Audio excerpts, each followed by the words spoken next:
competitive in the labor market force, in the labor market. So we have to be cognizant of what other districts around us are doing, and we have to be able to compete, because there is a great deal of interest in getting the best teachers always, and there are shortages in some areas. So it's very important that we be competitive.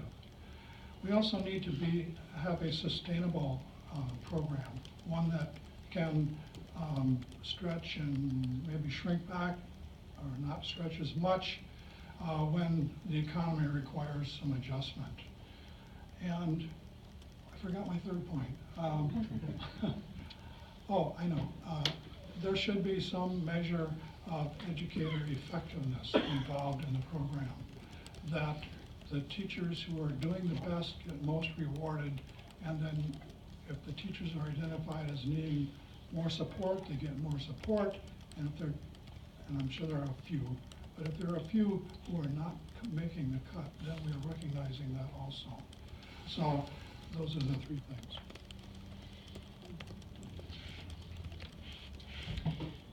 So you're going to hear some repetition here, I think. I think of it as if the public came to us and was upset that we did a bad job, what would they be upset about? Well, first of all, they'd be unhappy if we weren't paying enough, that we lost good teachers. So what we have to do is, as Mr. Schmiege said, be sure that we're paying competitive wages. And that is tricky when there are teacher shortages. The other is, as taxpayers, we'd be unhappy if we paid too much.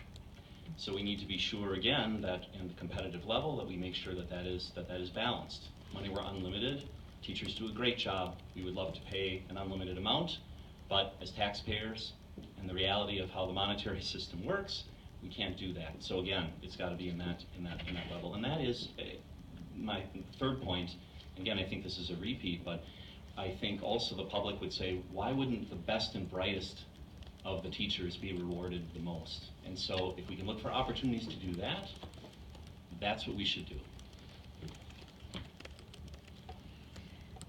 I believe West Bend is a great place to live. It's close to Milwaukee. I think that this is a kind of a destination. If you want to live in Wisconsin, frozen tundra, it's a great part of the state to live in. Our teachers do get are paid the top 5%. So their compensation in the state with salary and benefits, and we do have a very low teacher turnover. It's much lower than anywhere else in the state. So